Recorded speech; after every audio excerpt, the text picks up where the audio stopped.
He gave up his first-class seat for a woman with burn scars. No cameras, no applause, just quiet kindness.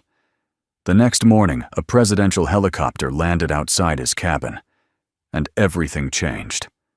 What happened between that small act and a national miracle?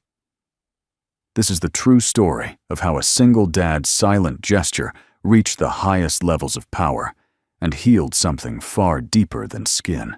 Vermont, a cabin by the lake, before the world stirs. The sun hadn't risen yet, but the lake already breathed a quiet kind of life mist, curling like ghosts over still water pines, standing sentinel in the hush of dawn. Inside a weathered log cabin nestled at the edge of this quiet expanse, a single light flickered to life, warm and golden against the gray. Adam Carter moved through his morning like a man who'd memorized silence. The old Marine knew the creaks in every floorboard, the stubborn groan of the stovepipe, the exact angle to prop open the front window for a breeze without letting in the chill. His worn green military jacket hung on the back of the door, a white apron tied loosely over a faded t-shirt. He struck a match and lit the fire in the cast-iron stove with the same precision he once used to ignite signal flares in Kandahar.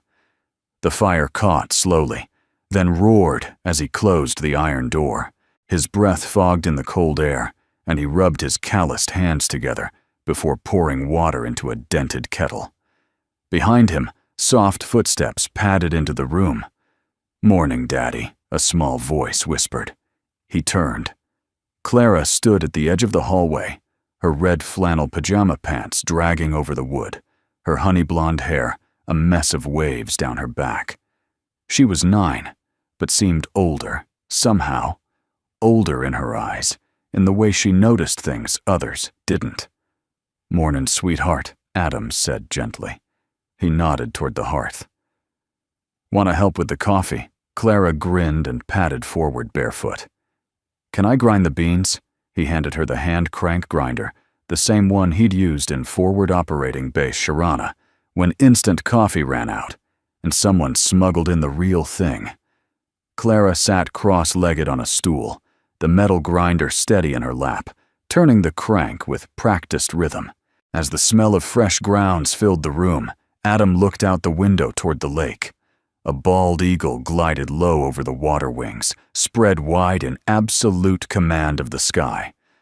"Do you think eagles ever get tired?" Clara asked, not looking up from the grinder. He smiled.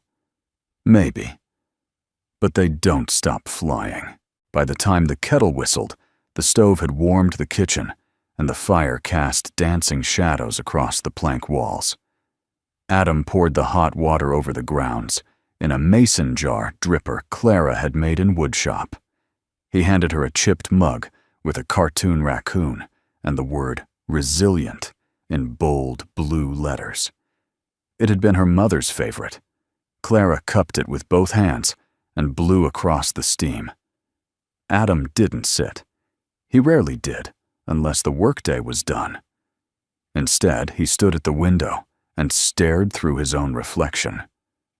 Today wasn't just any day. Today, he and Clara would fly to Seattle for his sister Dana's wedding. It would be the first time they'd traveled by plane together, Clara's first flight ever. He hadn't intended to go. Money was tight, and he didn't like leaving the cabin in winter. But then 3 nights ago, he received a text from an old Marine buddy in D.C., Donnie Albright. "Owe you one. Sending you 2 first-class tickets on me. You saved my ass. Least I can do." Adam didn't argue. He just wrote back. "You always had bad taste in payback, but truth be told, the gesture touched him more than he let on. He had never flown first class, never even walked through the cabin. 39 years old, 2 tours behind him, and the only luxury he'd known was an extra blanket during snowstorms. He'd planned on sitting in the back with Clara and making it an adventure, bringing homemade sandwiches, playing word games, pointing out clouds. But now a tiny miracle had landed in his lap. First class. He still wasn't sure he deserved it. After breakfast, Adam packed the last of their things. Clara triple-checked her backpack for the small photo album she never traveled without. Inside were pictures of her mom, Allison Carter, who died when Clara was 4. Cancer. Fast. Cruel. At the doorway, Adam paused, staring up at the dusty shelf above the coat rack. A single item rested there, a folded American flag in a triangular glass case beside a worn field notebook wrapped in a rubber band. He didn't take the notebook with him anymore. The words inside were for cold nights and harder days. Clara came up beside him, slipping her small hand into his. "Do you think Mom would have liked planes?" He looked down at her. "Your mom liked anything that went fast and scared the heck out of me. So, yeah, she would have loved it." They shared a quiet smile. The pickup rumbled to life, its engine coughing through the morning frost. Adam strapped their bags in the back, checked the tires, and made sure Clara was warm under her puffer jacket and wool hat. As they drove away from the cabin, the woods stretched tall on either side of the narrow road. Snow clung to the branches like frosting on a 1,000-layer cake. "Do planes ever fly over our lake?" Clara asked from the passenger seat. "Sometimes," Adam said.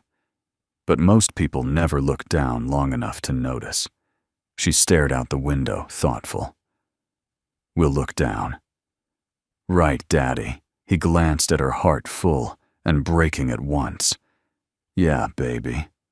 We'll look." The horizon was only beginning to blush with color when the truck rolled down the last mile of gravel. Vermont's winter had coated everything in silver branches, heavy with frost rooftops, iced like old postcards. The road toward Boston Logan Airport wound through hills and fog, and Adam Carter drove it like he'd driven convoy routes in Afghanistan, alert, quiet, calculating every turn, but lost somewhere in his thoughts. Clara sat beside him, legs folded beneath her in the passenger seat, peeking over her scarf at the world waking up. She wore a small smile, the kind that flickered when she was thinking deeply. "You okay, sweetheart?" Adam asked. "I'm good," she said, turning to him. "Just wondering what clouds feel like when you fly through them." He smiled, like cotton candy pretending to be soup. Clara giggled softly, then grew quiet again. "Will it be loud?" "Some parts. But we'll be together. You'll have a window seat, and I'll be right next to you." He didn't mention the first-class ticket. He'd decided not to bring it up until they got to the gate. Somehow, it didn't feel right, like telling her they were going to Disneyland, but forgetting to mention it's only a layover. He didn't want her to get attached to luxury. He wanted her to witness kindness, even if she didn't understand it yet. Boston Logan buzzed with early travelers and overhead announcements that echoed like call-outs on a base radio. Adam guided Clara through the automatic doors, his duffel over one shoulder, and her small backpack looped through her arms like wings. Clara turned slowly in place, eyes wide. "It's like a shopping mall, and a spaceship had a baby." He chuckled. "That's one way to describe it."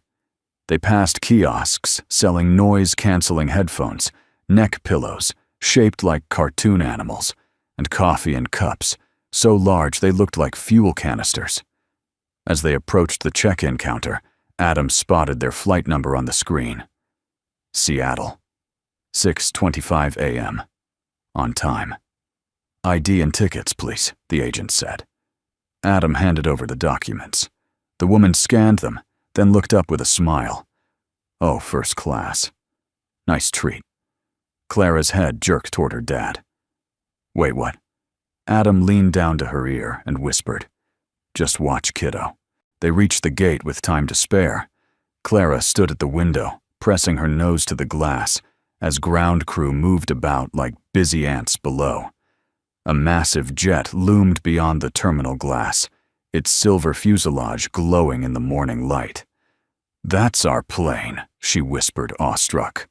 Adam nodded, but his eyes were on something else. Someone else. Just a few rows away sat a woman hunched near the far corner of the waiting area. She was wearing a loose charcoal shawl, pulled carefully over one shoulder. Her face turned slightly away, but the visible side was marred.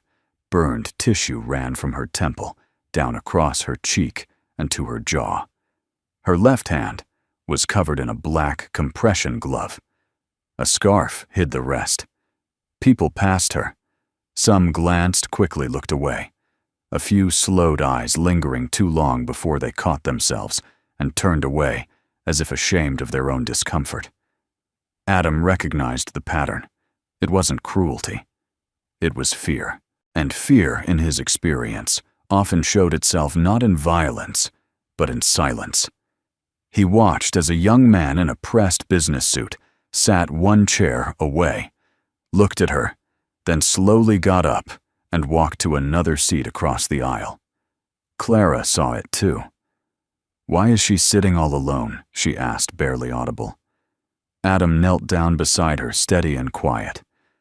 "Because most people don't know how to be brave without making noise." Clara frowned. "But we do."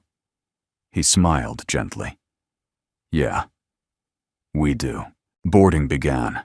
First-class passengers were called. Adam pulled out the boarding passes and looked at them one last time. He didn't hesitate. He walked over to the woman whose eyes widened when she noticed him approaching. "Ma'am," he said softly, offering her one of the tickets. "I believe this belongs to you today." She looked up, startled. "I'm sorry." "Please," he said, voice steady but kind. "Take it. My daughter and I will be just fine." Her lips parted, but no words came. Her good hand trembled as she accepted the slip of paper. The other remained clenched beneath her scarf. "I can't accept this," she whispered. Adam leaned in slightly. "You already did. Enjoy the seat." The moment hung in the air like the hush before taps. Clara took her father's hand and gave a small nod to the woman. "It's a good seat," she said simply. The woman swallowed hard. "Thank you. I'm Diana." "Diana Collins." Adam nodded. "Safe flight, Diana." As she walked toward the gate, Adam caught the faintest shake in her shoulders, like a sob swallowed in the space between breaths. Clara and Adam boarded in Group C, taking their place near the rear of the plane. The seats were tighter, the legroom sparse, but the mood between them was light. "You really gave her your seat?" Clara asked, buckling in. "I gave her a chance to remember what people are supposed to be to each other." "Is that what being kind means?" Adam looked out the window, where the first-class curtain had already been drawn. "That's exactly what it means. The slow shuffle of boarding passengers, the overhead bins clicking open and closed. The hum of air nozzles, all of it became background noise, as Diana Collins stood alone at the entrance to the first-class cabin boarding pass, trembling in her gloved hand. The flight attendant smiled politely, clearly surprised. "Welcome aboard, Miss Collins. Right this way." Diana followed her down the plush aisle. Every step felt foreign. She hadn't been in first class since before the explosion, before her world shrank to hospital rooms, pain scales, and a mirror she no longer trusted. She paused at seat 2A. A blanket was folded neatly over the armrest, a glass of water already waited by the window. The man across the aisle glanced at her, offered a tight smile, then looked away quickly. Too quickly. Diana exhaled slowly, lowered herself into the seat, and placed her carry-on at her feet. The leather felt too soft, too generous. She ran her good hand along the armrest, not quite believing she belonged there. She didn't. That man, Adam, he said he did. And he'd given this up. Back in coach, Clara tugged at her father's sleeve as they slid into row 32. "Do you think she's comfortable?" she whispered. Adam smiled faintly. "I hope so." The seats were cramped, the window fogged, and the legroom non-existent. But Clara looked around like it was a castle in the sky. She reached into her backpack and pulled out 2 peanut butter sandwiches wrapped in wax paper. "Made them last night," she said. "One for you." "One for me." Adam chuckled. "Is this our in-flight meal?" "We're fancy," she said with mock seriousness. The engines roared to life, 30 minutes after takeoff, Adam stretched his legs under the seat and looked around. A toddler 2 rows up screamed in exhaustion. A man across the aisle coughed into a sleeve. Somewhere, someone snored already. He leaned back and closed his eyes, but something nagged at him. A presence. He opened the seatback tray and found a neatly folded napkin inside. Not his. The texture was different first-class stock. The handwriting was delicate slanted, and the ink had slightly bled at the edges. No one has shown me such kindness in years. D. Adam stared at the note. A beat passed, then another. He folded it slowly and tucked it into the inner pocket of his green jacket. In the first-class cabin, Diana sat with her tray untouched. The flight attendant had offered her champagne. She declined. Warm nuts. Declined. But when the woman brought her a lavender-scented towel and a silk pillow, Diana accepted with a fragile smile. She hadn't slept well in months. Her scars itched. Her left hand, though healing, still flared with pain at high altitudes. But as she leaned her head against the window, something softened inside her. She thought of the man in row 32, the steady eyes, the quiet dignity, the girl with hair like gold maple leaves and eyes that didn't flinch when they looked at her. No one had looked at her like that in years. No one had seen her, not the scars, but her. An hour passed. Then 2. Clara was asleep, head on her father's shoulder, her tiny socked feet curled beneath her. Adam gazed out the window, watching clouds drift like ancient whales through the sky. His thoughts drifted too. He thought of Corporal Davy, burned over 60% of his body when their vehicle hit an IED in Fallujah. Adam had held Davy's hand as they airlifted him, promising he'd be okay, even when he knew he wouldn't. Davy had died 6 days later. He thought of how at the funeral Davy's mother refused to speak to anyone but Adam. She handed him her son's dog tags and said, "He trusted you. That's all I need to know." Adam had never forgotten that. He looked down at the jacket on his lap and the napkin folded inside its pocket. That woman, Diana, wasn't just some random passenger. She was someone carrying a pain the world couldn't or wouldn't understand. But he understood. The captain's voice crackled over the intercom. "Ladies and gentlemen, we've reached cruising altitude. Estimated time to Seattle is just under 5 hours. Sit back, relax, and thank you for flying with us." As the announcement ended, Clara stirred. "Daddy," she mumbled, eyes half closed. "Yeah, baby. I think Mom would be proud of you today." Adam's throat caught. He turned, brushing a strand of hair from her face. "I hope so." Near the front of the plane, Diana opened her carry-on and removed a small leather notebook, burned along the edges, pages warped but still usable. She turned to a clean page. She hadn't written anything personal in it for over a year. But tonight, she needed to. She wrote today, "A man gave me something no surgeon, no medal, no headline ever could. He reminded me that I'm more than what's been taken from me. He reminded me I'm still here." She paused, then added one last line. "And maybe, just maybe, I'm still worthy of being seen." The cabin lights dimmed to a soft blue haze, casting long shadows across the rows of weary passengers. Somewhere in the distance, a baby cried softly. The hum of the engines had long become a lullaby, steady, unrelenting like waves crashing in the sky. In seat 32B, Adam Carter shifted carefully in his narrow seat. His right arm had gone numb beneath Clara's head, but he didn't move it. His daughter was fast asleep, mouth slightly open, her face turned toward him, as if she still needed to know he was there, even in dreams. Coach seating wasn't made for comfort, certainly not for men with marine-built shoulders and memories that didn't sit still. But Adam didn't complain. He never had. Not when he slept in tents during sandstorms, not when he huddled against cold steel in an Afghan winter, and certainly not now. He glanced around at the passengers nearby. Most were asleep. A few scrolled through seatback screens or stared at nothing, their faces lit in flickers of blue. One man snored quietly under a Red Sox blanket. Another clutched a paperback, but hadn't turned a page in an hour. It was that kind of night. A drifting one. Quiet. Thoughtful. Adam reached into his jacket pocket and pulled out the napkin again. He unfolded it slowly, smoothing its creases. No one has shown me such kindness in years. D. He ran his thumb gently across the signature. A single letter. D. Diana. A flight attendant passed by with a tray of water bottles and sleep masks. She paused when she saw him. "You okay, sir?" Adam nodded.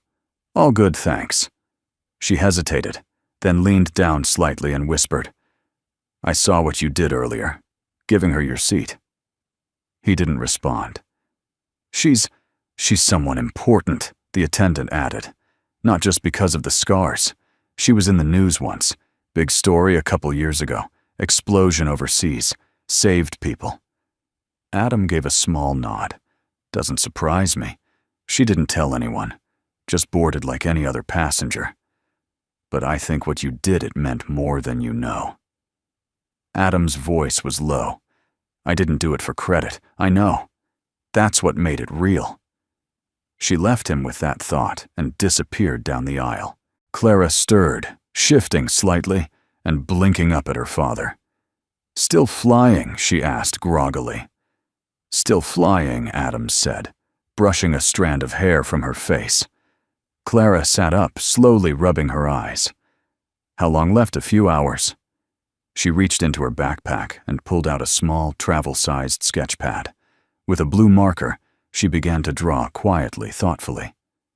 Adam watched her, wondering what lived in that young mind of hers. She was only 9, but there were days she carried herself like a woman twice her age. Losing her mother had changed her, not hardened her, but deepened her. "What are you drawing?" he asked. She held it up. It was a cabin, their cabin by the lake. Smoke puffed from the chimney. A figure stood at the window. Next to it, she had drawn the outline of a helicopter hovering above in the sky. "Is that you and me?" he asked, pointing. "No," Clara whispered. "That's her. The lady you helped." Adam looked at the sketch again. "Why is she at our cabin?" Clara shrugged. "I don't know. Just felt like maybe one day she'd visit." There was a strange stillness between them after that. Adam reached for his backpack and pulled out a pocket-sized field notebook, his old deployment log. Inside were half-filled pages of coordinates, supply lists, and later more personal scribbles. Letters never sent dreams scribbled at 2 a.m. between rocket alerts. He flipped to a blank page and began writing in block letters. "Kindness isn't weakness. It's the strongest thing a soldier can carry." A few rows ahead, a man began coughing uncontrollably. The cabin stirred. A flight attendant rushed over, offered water tissues. People craned their necks, then looked away again. Restless silence returned. Adam sighed and turned to Clara. "Want to hear a story?" She nodded eagerly, crawling up onto her knees. He began quietly, as if telling it for himself as much as for her. "There was this village," he said, "in Helmand province. Dirt roads. No power. Kids ran barefoot through the ruins. They'd wave at us every day when we rolled through. But one day, one of them stepped on a landmine. We were too late." Clara's smile faded. "I thought, what's the point? All that training, all that gear, and we couldn't stop a child from dying." He paused, choosing his words. "That night I gave my meal rations to the boy's sister. She didn't say thank you. She just sat next to me and ate every bite in silence." "Was she mad?" Clara asked. "No," he said softly. "She was surviving. That moment stayed with me. I couldn't fix the world, but I could give someone a full belly. Sometimes that's enough." Clara leaned her head back against his shoulder again. "You always try to do the right thing, don't you?" He smiled faintly. Not always. But I try to make it a habit. Near the front of the plane behind the first-class curtain, Diana was awake. She couldn't sleep, not with so many voices inside her. The past, the screams, the heat of the blast, the long months of being touched only by latex gloves and pitying glances. But tonight was different. The man in 32B had reached across a line no one else dared. Not with fanfare, not with sympathy. Just quiet, clean kindness. The kind that didn't ask questions or expect anything back. She reached into her coat pocket and removed a silver pin, a small, battered Marine Corps insignia she had kept since her first deployment. She held it in her hand for a moment, then slipped it into the seatback pocket with a note. To the man in row 32B, for seeing more than what the world lets us be. D. The plane hummed on into the night. Somewhere over the Dakotas, while most souls on board slept and dreamed of ordinary tomorrows, a seed of something extraordinary had been planted, and neither Adam nor Diana had any idea how far its roots would reach. The crunch of tires over snow was the only sound that greeted them as the truck pulled into the cabin drive.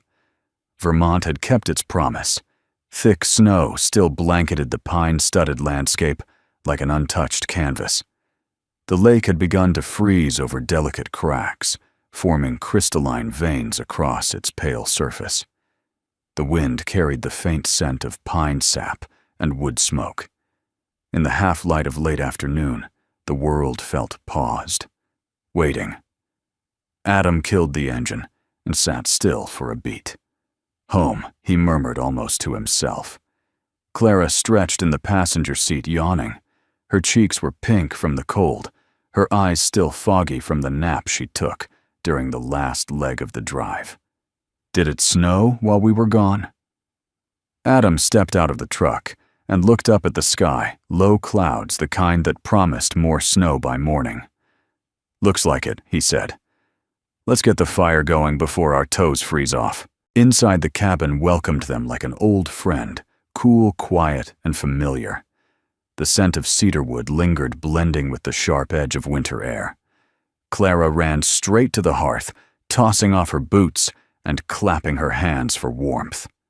Adam followed with their bags, pausing only to brush the snow from the front step. Within minutes, the fire crackled again in the stove, casting golden flickers on the walls. Adam moved through the motions of unpacking with the precision of habit. Jackets, hung bags, emptied mugs, washed, lights checked. But something lingered in him, a quiet residue of the past few days. Seattle had been beautiful. The wedding was joyful. His sister radiant in a simple lace gown under a canopy of lights. Clara had danced barefoot with the bride and caught the bouquet with an accidental tumble. Laughter had come easily. And yet, what stayed with him wasn't the reception or the toast, or even the distant relatives he hadn't seen in years. It was Diana, the soft-spoken woman with the burned skin and unwavering eyes. The way she had looked at him in the airport. The napkin. The silver Marine Corps pin he'd found tucked inside the seat pocket after landing, wrapped in another small note.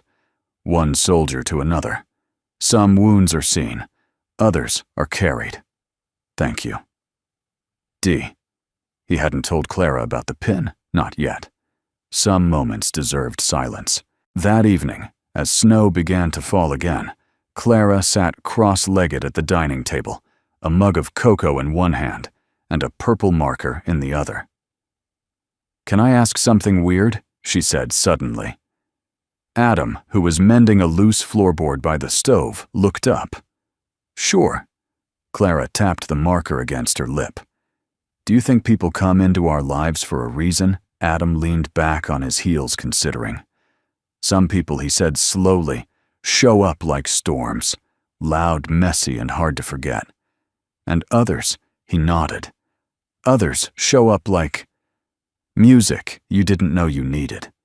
Quiet at first, but you can't stop hearing it once it starts." She thought about that, then went back to her drawing. Adam stood and walked over to the kitchen counter. There, he reached into the inside pocket of his military jacket, still hanging from its hook, and pulled out the silver pin Diana had left for him. He turned it over in his palm. The eagle globe and anchor had dulled with time, but remained proud. It was the kind of symbol you didn't wear lightly, the kind you earned. He placed it gently into the wooden bowl, where he kept matches, his wedding ring, and a few coins from places that no longer existed on modern maps. Later that night, while Clara slept curled under a patchwork quilt, Adam sat outside on the porch with a thermos of black coffee and the old field notebook in his lap. The moon cast silver light on the lake, and somewhere in the woods, an owl called, once then fell silent. He opened to a blank page and wrote, December 5th returned home today. Nothing changed. And yet, something in me has. Not sure what to do with that yet. Clara asked if people come into our lives for a reason. I didn't have an answer then, but I think I'm starting to. She's a soldier too. Not in uniform, but in how she walks through fire and doesn't flinch. He closed the notebook and leaned back in the creaking chair, watching the breath fog rise and disappear. The next morning, Adam awoke early and wandered into the main room. Clara had already risen. She stood at the table taping something to the wall just above her study corner. It was a single sheet of paper, hand-lettered in marker, framed with tiny stars and stick-figure doodles. Kindness. Strength. Adam stood quietly in the doorway, heart caught in his throat. He didn't ask where the idea came from. He didn't need to. That afternoon, life returned to its quiet rhythm. Adam repaired a broken gutter. Clara practiced spelling words from her winter school packet. They made chili from scratch-roasted marshmallows over the stove flame, and read aloud from a worn copy of Island of the Blue Dolphins. But underneath the surface, beneath the quiet wood grain of the cabin, beneath the clinking spoons and the laughter, something had shifted. A stillness that used to feel like loneliness now felt like anticipation, like something was coming, and far away in a city neither of them had ever planned to visit again. Someone was speaking Adam's name behind closed doors, with quiet reverence and the weight of memory. Change was already in motion. It just hadn't knocked on their cabin door yet. The morning began like any other. Adam Carter stirred awake before the sun had fully risen. The sky outside the cabin was that pale, glassy blue that came just before daylight broke. The lake sat frozen and unmoving, the trees dusted with fresh snow from the night before. In the wood stove embers still glowed faintly from the fire he'd banked the evening prior. He reached for the flannel shirt slung over the footboard, pulled it on, and moved quietly through the cabin.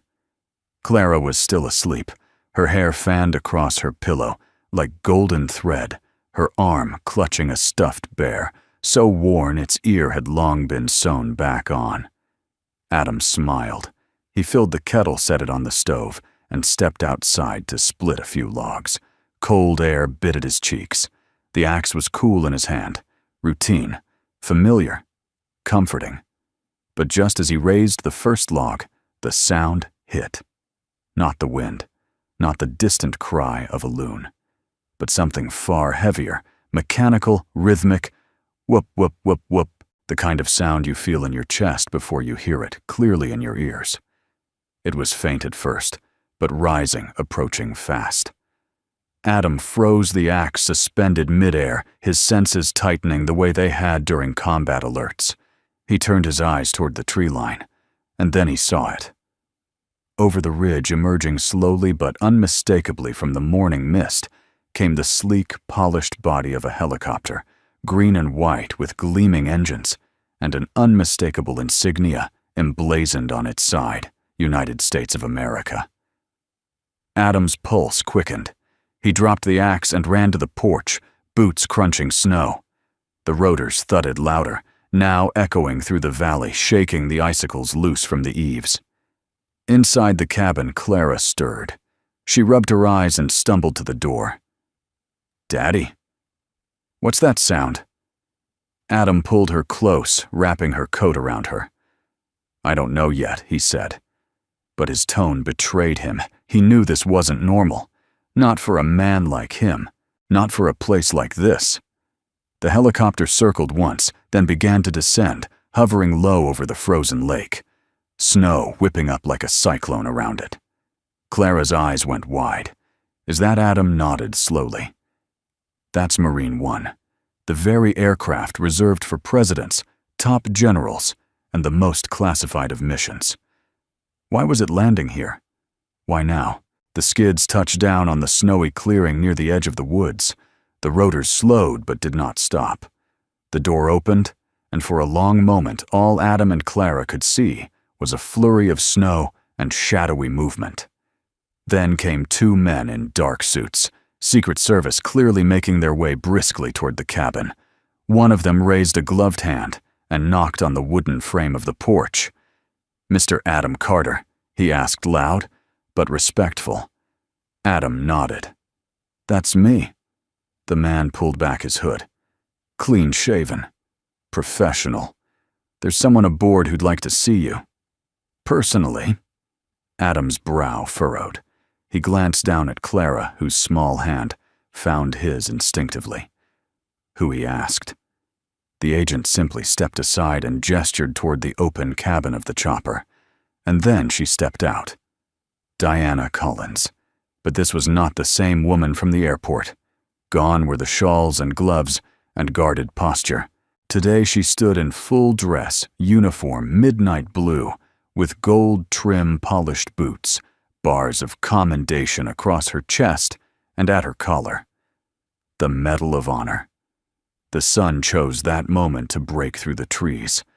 Light spilled over the frozen lake and onto Diana's face, illuminating the burned scars that climbed up her jaw and across one cheek, but she did not hide them now. She walked forward with the calm command of someone who had once led troops through fire. Clara gasped. "It's her!" Adam's voice came low and steady. "Yeah, it's her." Diana stopped at the bottom of the porch steps. "Permission to come aboard?" she said, her eyes warm. Adam blinked. "This ain't a base, Colonel," she smiled. "Then I suppose I'll just have to be your guest." Inside the cabin was warm again. Clara poured hot cocoa, while Adam brewed coffee, his hand steady but his heart racing. Diana stood near the fire, removing her gloves, taking in the room with quiet reverence, as if trying to memorize every detail. Her gaze landed briefly on the wooden bowl on the counter. Inside it, coins a wedding ring, a folded napkin, and the silver marine pin she'd left. Adam followed her eyes. "You recognize that I never forget what I leave behind," she said gently. They sat across from one another at the rough-hewn kitchen table. Clara perched on a stool nearby, watching everything with wide, curious eyes. Adam finally broke the silence. "Why are you here?" Diana looked down, then met his gaze. "After I got off that flight. I was on my way to D.C. to receive this." She tapped the medal at her chest. "The highest honor this country gives. They flew me to the White House, speeches, cameras, handshakes. But all I could think about was that napkin, that moment. You." Adam swallowed hard. "I've met soldiers, Adam, heroes, medal winners, but none of them ever made me feel human the way you did." She took a breath. "So I told my story, and when the president asked if there was anyone I'd want to thank in person, anyone who reminded me why I fought, I said your name." Adam was speechless. Clara leaned forward. "You rode in a helicopter just to see us." Diana turned to her, smiling softly. "I rode in a helicopter to say thank you." The wind had calmed outside. Snow still drifted lazily through the trees, but inside the cabin, it felt like spring had arrived early, in the form of a miracle, wrapped in a dress uniform and courage. Adam leaned back, exhaled slowly, and for the first time in a long while felt something unfurl inside him, Hope! The fire crackled softly in the wood stove, filling the cabin with a warm, cedar-scented glow. Outside, the snow continued its slow descent, gentle and unhurried blanketing the Vermont woods in silence. But inside, something monumental was unfolding. Colonel Diana Collins sat at Adam Carter's kitchen table, her polished dress uniform a stark contrast to the rustic wood around her. The Medal of Honor shimmered faintly on her chest, but it was the scars across her face and hand that held Clara's attention. Clara, now curled in the armchair near the hearth, didn't stare out of fear or pity. She watched Diana the same way she watched migrating geese or the stars that came out over their lake, curiously, reverently trying to understand something larger than herself. Adam sat across from Diana, silent, his calloused fingers wrapped around a mug of black coffee he hadn't touched since she walked in. "I wasn't supposed to make it out," Diana said finally, her voice even, but soft. Adam looked up. She ran her fingers over the rim of her mug coffee untouched. "It happened 3 years ago. Northern Syria. We were on a classified extraction op, small unit. Nighttime. We'd gotten the target, one of our own, a captured pilot, and were preparing for exfil. Then the intel changed." Adam nodded slightly. He didn't need details. He'd been there in different deserts in different years. They hit us with everything they had. Mortars, gunfire.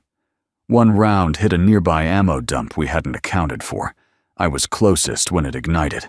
Covered the others. Got them out. Didn't even realize I was on fire until I heard someone screaming and realized it was me. A long silence followed. The only sound was the slow tick of the wall clock and the hiss of snow melting on the stovepipe.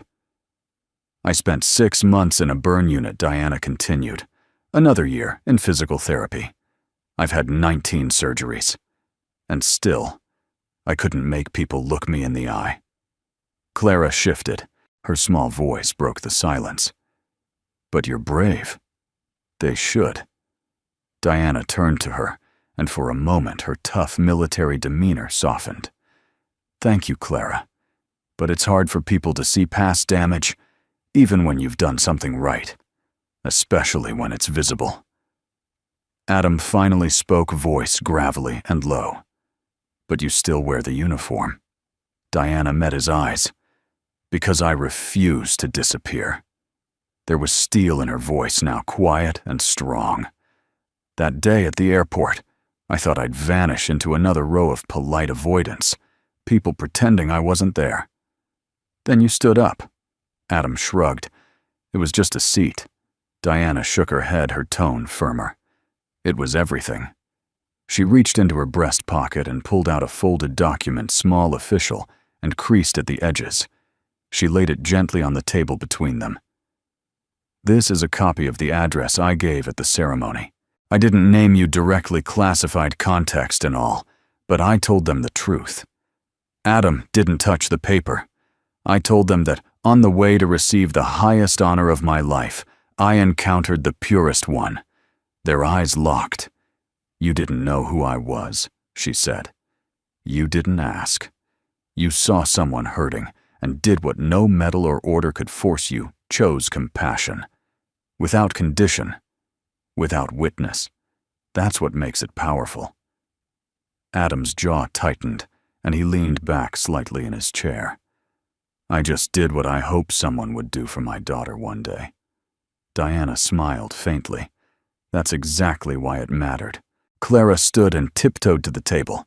She looked at the Medal of Honor, then at Diana's burn scars, and finally up to her father. "Can I ask something?" "Of course," Diana said. "Does it still hurt?" Diana paused. "Sometimes. Not as much on the outside anymore." Clara tilted her head. "Did helping people hurt too?" There was a moment's hush. Then Diana said, "Helping people never hurt me. But being forgotten did." Adam's expression shifted, subtle, like a cloud passing over the sun. He understood that feeling too well. The medals, the folded flags, the sudden hollow silence of being done with service while the war still lived inside you. Later, they stood outside the cabin, the snow now light and slow like feathers.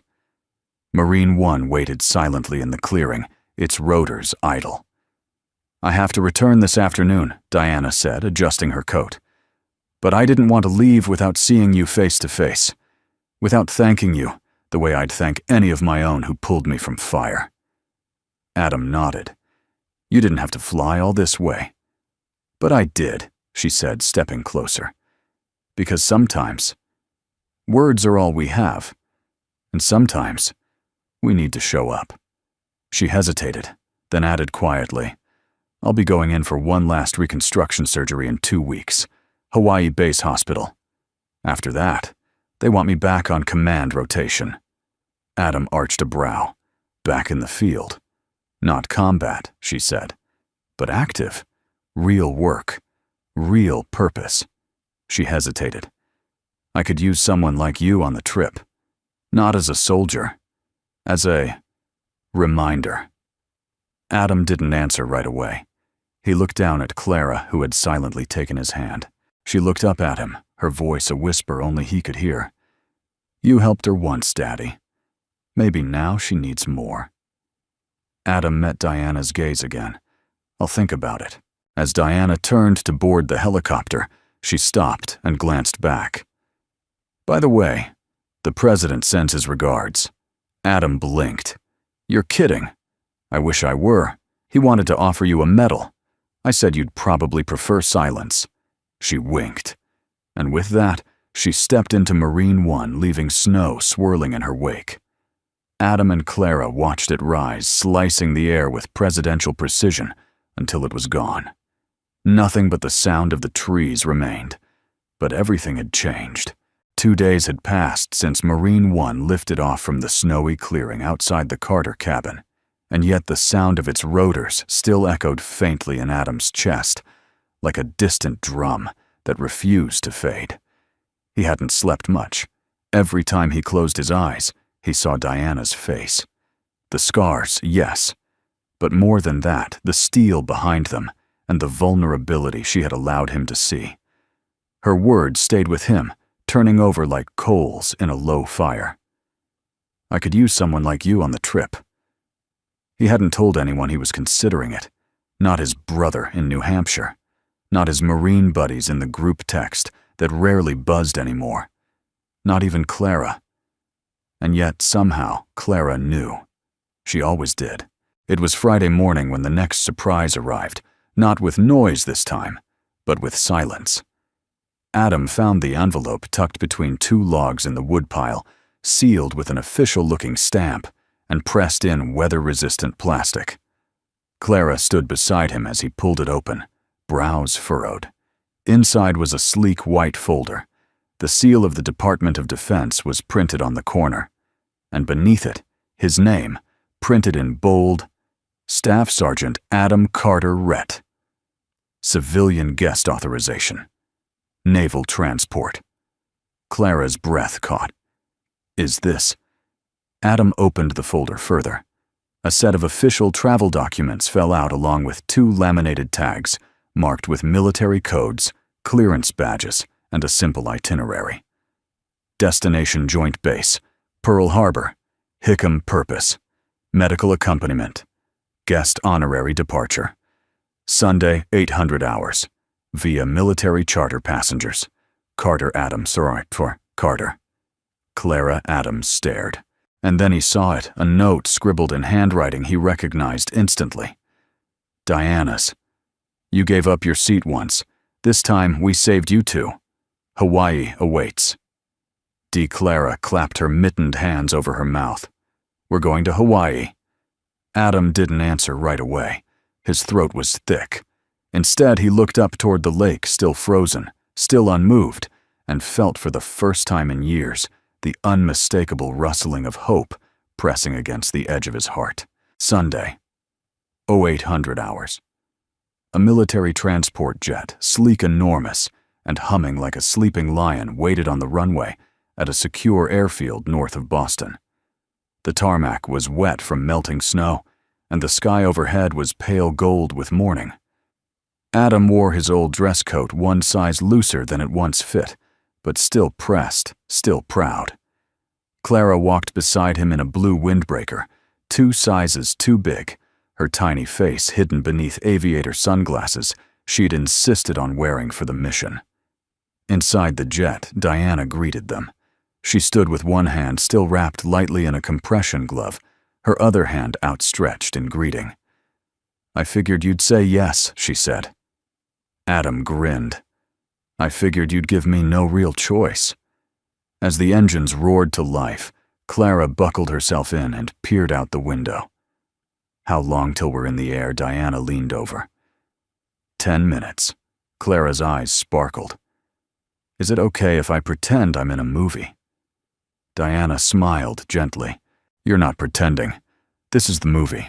5 hours into the flight, Clara had fallen asleep between them, her head on Adam's shoulder, her legs curled beneath a military-issued blanket. Diana sipped warm tea and stared out at the clouds. "Funny thing," she said quietly. "I've flown this route a dozen times, for surgeries, reassignments, evaluations. But this time, it feels different." Adam nodded. "Because it's not just a trip, it's a return." She turned to him. "Exactly." A pause. Then Diana added, "You know they offered me the best specialists for this final procedure. DC, Germany, even Switzerland. But I chose Hawaii, why, 'cause that was the first place I dreamed of going after she said.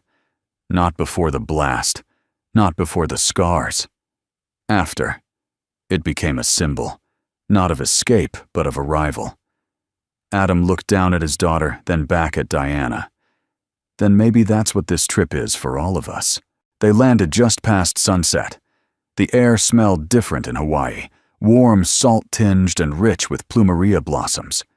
As they descended from the aircraft, the tarmac radiated gentle heat from the day's sun. Navy officers nodded in acknowledgement. A military vehicle was waiting to transport them to guest quarters near the medical center. Clara practically danced across the concrete. "Daddy." "There are palm trees," Adam chuckled. "You've never seen palm trees before?" "Not in real life," she shouted. "They look like fireworks growing out of the ground." Diana turned to Adam as the vehicle started. "You know there's a beach on base that's closed to the public. I reserved it for tomorrow. Just a short walk, sunset view, no reporters, no medals, just sand and sea and breathing." Adam tilted his head. "That a proposal?" "It's a thank you," she replied. "And maybe a beginning." That night, in a quiet guest room overlooking a moonlit harbor, Adam tucked Clara into a cot with crisp white linens and a navy blue blanket. She was sun-dazed, already, eyes fluttering as he brushed a curl behind her ear. "Daddy," she whispered. "Yeah, baby." She reached under the blanket and pulled something out, a piece of paper she'd been working on. It was a drawing, 3 figures on a beach, one tall, broad-shouldered, one smaller ponytail flying, and one in a military coat with one hand wrapped in bandages. Above them, the words, "Kindness carries farther than wings." Adam didn't say a word. He simply kissed her forehead and turned off the light. And for the first time in years, as he stared out into a warm Hawaiian night, Adam Carter didn't feel like a retired soldier. He felt like a man beginning again. Morning in Hawaii didn't so much arrive as unfold first, as a soft gold spilling across the ocean, then in the rustle of palm leaves swaying gently above the base housing. The breeze carried with it the scent of hibiscus salt and something sweet that Adam couldn't name, but already knew he'd miss when he left. He stood on the veranda outside their guest quarters, barefoot, sipping coffee from a military-issue mug. Clara had woken at dawn already in flip-flops, already asking about seashells. She now wandered the grass nearby, a journal tucked under her arm, drawing birds she couldn't name. He turned slightly at the sound of footsteps. Diana. She wore a loose white blouse, her uniform for once tucked away. Her scars were visible, unapologetically so. No scarf, no glove, just her. And somehow it felt like the first time he'd truly seen her outside the shadow of survival. "Morning," she said. Adam raised his mug in greeting. "You look rested." She smiled. "I feel it. First time in years I didn't wake up expecting pain." They stood in quiet for a moment, watching Clara crouch beside a flower bush, studying a snail like it held the secret to the universe. "She's a bright one," Diana said. Adam nodded. She got her mother's curiosity. Diana turned to him. "And your stubbornness." He chuckled. "That's what my sister says." Later that morning, the three of them walked together toward the private beach. It was hidden behind a low ridge near the edge of the base, accessed by a winding path of lava rock and overgrown ferns. The air smelled of coconut oil and sun-warmed sand. When they crested the hill, the ocean greeted them like an old friend, calm, glassy, and shimmering under a pale blue sky. The beach was completely empty, except for a small picnic table and 2 folding chairs set under a tilted umbrella. Clara ran ahead, sandals flapping arms wide. Adam and Diana followed slowly. "You weren't kidding," Adam said, taking in the view. Diana shrugged. "If I'm going to be cut open again, I might as well see heaven beforehand." He turned to her, more serious now. "You scared?" She considered, then answered honestly. "Not of the surgery, but of finishing it, and still feeling like a stranger in my own skin." Adam looked down, then back at her. "Then maybe what you need isn't to finish healing. Maybe it's to belong again." She looked away for a second. "You think I can?" "I know you can," he said, voice steady. "But you don't have to do it alone." The day passed, not in grand gestures, but in quiet, extraordinary moments. They built sandcastles. Clara insisted on digging a fortified moat system around hers. Diana helped, laughing freely for the first time Adam could remember hearing. They swam, Clara first, then Adam. Diana joined last, hesitantly removing her shirt to reveal more of her scarred shoulder and upper back. Neither Adam nor Clara flinched. They simply welcomed her in. Later, they picnicked on grilled mahi-mahi and tropical fruit. Clara fed crumbs to a bold little bird that kept returning, no matter how often they waved it away. As the sun dipped lower, casting everything in amber, Clara dozed under the umbrella, her sketch pad open beside her. Another drawing, the three of them holding hands standing in the surf. Diana watched her sleep. She sees things others miss. Adam nodded. She always has. A pause. Then Diana said softly, "You asked me once if I was scared. I wasn't honest." Adam turned to her. She continued, "I'm scared. Not of the surgery, but of living a life that doesn't mean anything after all this. I survived, and I'm afraid of wasting that survival." Adam's voice was low. "You haven't wasted anything." She met his eyes. "Then tell me, why did you give me that seat?" He held her gaze. "Because you looked like someone who'd spent too long sitting in the back." Her breath caught slightly, and she blinked fast. "You say things like that, and expect people not to fall apart." He smiled faintly. "Falling apart's just another way to start rebuilding." A long moment passed between them. No movement, just understanding. Just quiet. Then she leaned over and placed her hand, scarred strong, on top of his. "I'm glad you showed up." "I'm not leaving," he said simply. That night, after showers and dinner, and a long stretch of gentle silence, Adam tucked Clara into bed. The base guest quarters were simple. 2 rooms, clean sheets, ocean breeze slipping through the screen windows. Clara looked up at him, half asleep already. "Is she going to be okay?" Adam sat on the edge of the bed. "I think so. She's kind," Clara murmured. "She is." A pause. "Are you going to help her more?" Adam brushed a curl from her forehead. "If she lets me." Clara gave a sleepy smile. "You always say kindness matters." "It does. I think it's helping her remember who she is." Adam swallowed the lump rising in his throat. "Yeah, baby. I think you're right." Later that night, Adam stepped outside again. Diana was there, standing at the railing, overlooking the dark sea, wrapped in a light blanket. The moon floated above the horizon, like a quiet sentinel. They didn't speak at first. They just stood side by side. Then, without looking at him, she said, "If this is what healing feels like, I didn't know it could be so beautiful." Adam looked at her, the ocean behind her, the silver light on her scars, and thought, "You are the most beautiful thing I've seen in a long time." But he didn't say it. He simply nodded and whispered, "Welcome back." The days on base began to slow in the best way. By midweek, Adam had stopped checking his watch. Clara had memorized the names of every local bird in a library book she borrowed. And Diana, in a rhythm foreign yet welcome, began smiling more with her eyes, without hiding, without apology. It was the first time in years she wasn't watching her back or guarding her heart. On Wednesday evening, as golden light stretched across the water, the three of them shared dinner on the beach once more, this time without formality. Diana wore a plain sundress, her hair tied back loosely. Adam had traded his boots for sandals. Clara, as usual, had pockets full of shells. They sat around a driftwood fire pit someone had built long ago, roasting pineapple over the flames and telling stories about the worst meals ever eaten in uniform.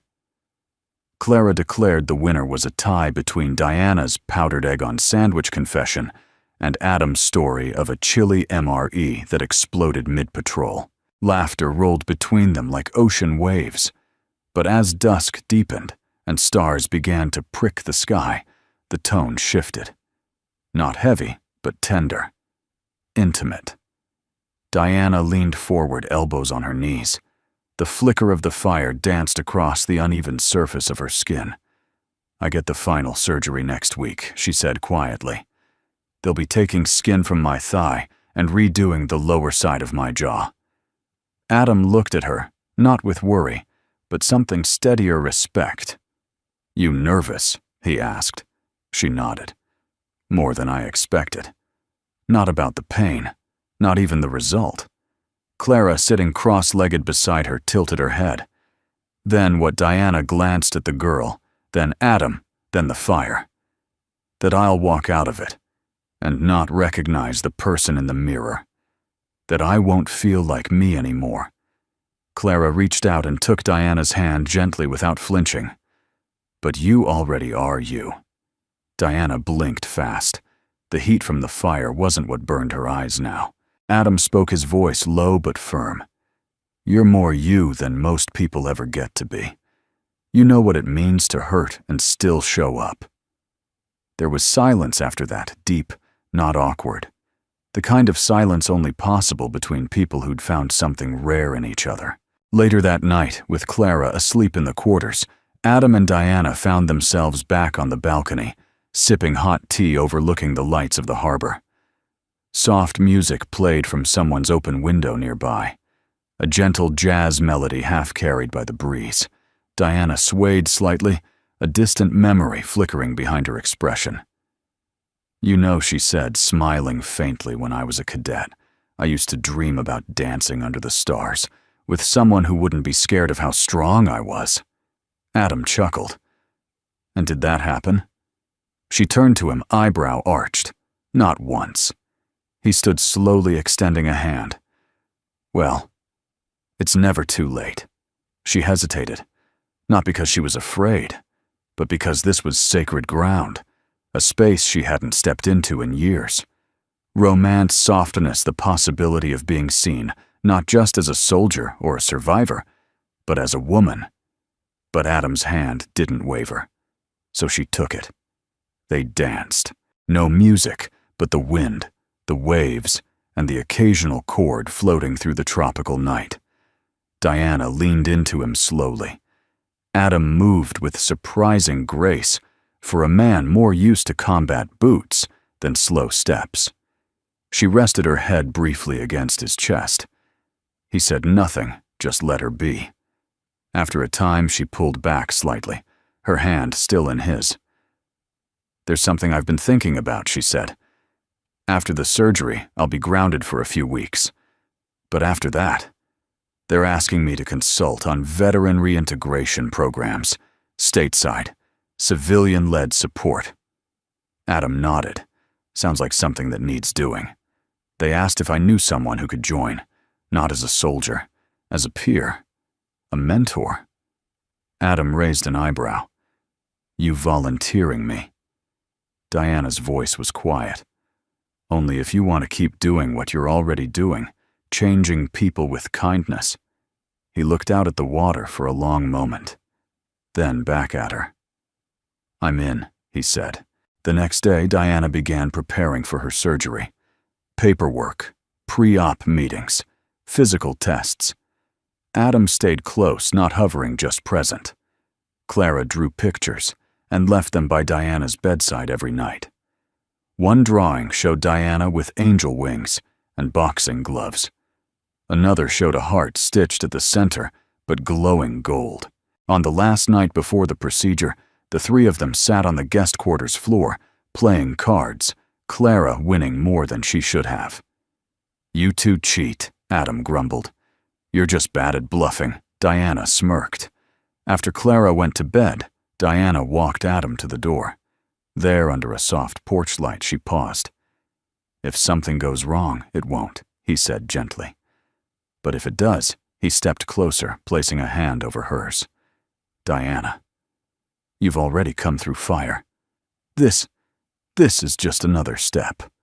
Her eyes shimmered. Then softly, "Stay," after Adam nodded. "I'm not going anywhere." They didn't kiss. Not yet. But there was no doubt now that something had bloomed between them, unexpected, rooted in quiet sacrifice, and ready to grow.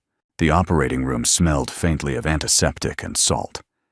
Beyond the double doors, waves lapped against the Navy base shoreline, indifferent to the fact that someone inside was reclaiming her face, her future, herself. Diana Collins lay perfectly still under the lights, monitors beeping in steady rhythm, while surgeons in pristine gowns moved with rehearsed precision. The procedure was complex. Skin grafting, minor nerve realignment, careful restructuring of the left jawline. But to Adam, sitting in the waiting area just down the corridor, it felt like time had stopped. Clara sat beside him, curled against his arm, her sketch pad open in her lap. She wasn't drawing, just holding it. "She's gonna be okay, Daddy," she said. He nodded, though his jaw was clenched. "I know." But in truth, this was the first time in years Adam had felt afraid, not the battlefield kind, not the kind that whispers in your ear when things go wrong. This was the fear of hope, of letting yourself believe that something broken could actually become whole again. The surgery lasted over 6 hours. When it was done, a young doctor came into the waiting room, peeling off his cap. "She's in recovery," he said. "Stable? Strong." She did beautifully. Adam closed his eyes and let out a long breath he didn't realize he'd been holding. "Can I see her?" Clara asked. The doctor smiled. "Just family for now." Adam opened his mouth, ready to explain, but the doctor interrupted gently. "She listed both of you." Diana looked peaceful in the hospital bed, her face wrapped with medical gauze of dripping slowly beside her. Her good hand rested lightly over her chest. Adam pulled up a chair. He didn't speak. He didn't need to. He just sat with her. Present. Solid. Still. Clara placed a new drawing on the table beside the bed. It showed Diana standing on a mountain sun rising behind her scars, glowing like medals of light. "You are brave," it read. "Not because you fight, but because you feel." 2 weeks passed. Diana recovered faster than anyone expected. The bandages came off. The swelling faded. Her jawline, while not perfect by magazine standards, was real hers. Balanced. Strong. the kind of face that bore witness to fire and came through. She was different, not because her features had changed, but because she now stood in front of mirrors without lowering her gaze. On the day of her official release from medical care, something unexpected arrived. A package, brown paper, no return address, but sealed with the official crest of the White House, inside a mahogany box and a handwritten card. Colonel Collins, your story was shared with us by those who saw not just the scars, but the soul behind them. You reminded the nation that leadership isn't built in press rooms, but in quiet acts of courage. Please accept this token, not as reward, but as recognition, on behalf of a grateful country. Inside the box was a limited presidential citation medallion, one reserved only for private commendations, rarely seen, never publicized. But Diana didn't cry for the medal. She cried for the envelope tucked beneath it, addressed not to her, but to Clara Carter. Dear Clara, I heard you stood by someone strong and made them feel seen. That kind of courage changes nations. Never stop seeing people. Never stop drawing what others forget to notice. A friend in high places, 3 months later. Spring returned to Vermont, and with it the thawing of the lake. The cabin stood tall among the pines, smoke curling gently from the chimney. Inside, Clara sat at the dining table, now strewn with colored pencils, and a school report titled, "The Power of One Good Thing." Adam was in the kitchen wearing his old apron, whistling low as he chopped vegetables. The radio played Jazz Diana's favorite, because she was there too, not as a visitor. As home, they had returned to the cabin after the recovery, after the consultations, after Diana turned down a Pentagon post to instead co-lead a new initiative with Adam, a peer-to-peer veteran reintegration program that taught survival resilience and kindness as part of civilian reentry. They called it the Fire Within. It grew faster than anyone imagined. 1 month in, they had waiting lists. 2 months in, they had partnerships across 5 states. 3 months in, their story had quietly gone viral. But neither of them sought attention. They sought impact. On the porch one evening, Diana sat with Adam as Clara played near the lake with 2 other veteran families visiting the area. Diana wore jeans and a soft sweater. Her face bore the faded lines of old wounds, but now they looked like rivers on a map leading somewhere important. "Do you ever miss the battlefield?" she asked. Adam thought for a moment. "Some days, but not for the fight, for the brotherhood." She nodded. "Me too." He turned to her. "Funny thing is, I never had this kind of bond before. Not like this." "With me?" she asked, eyebrow raised. "With both of you." He reached into his pocket and pulled something out, a small model helicopter painted green and white. "Marine One." Diana smiled. "You kept it?" "Of course," he said. "It brought you here." She looked at him, then slowly leaned into his shoulder. Quiet. Safe. Whole. That night, as Clara slept soundly, and the trees whispered through open windows, Adam stood beside the fireplace. The marine pin Diana had once gifted him now hung framed beside her citation and Clara's White House letter. He picked up his old field notebook and flipped to the last page. With a steady hand, he wrote, "Some people collect luxury, others collect headlines. But we collect kindness, and with it, we move mountains." He closed the notebook, then turned toward the soft laughter echoing from the porch, and walked back toward his second chance. "We'd love to know, where in the world are you watching from? Let us know in the comments. It means more than you know to hear from each of you. And if this story touched your heart, consider subscribing to Soul Moment Story for more inspiring tales of kindness, healing, and second chances. Thank you so much for spending your time with us today. Until next time, stay kind, stay hopeful, and take care of one another.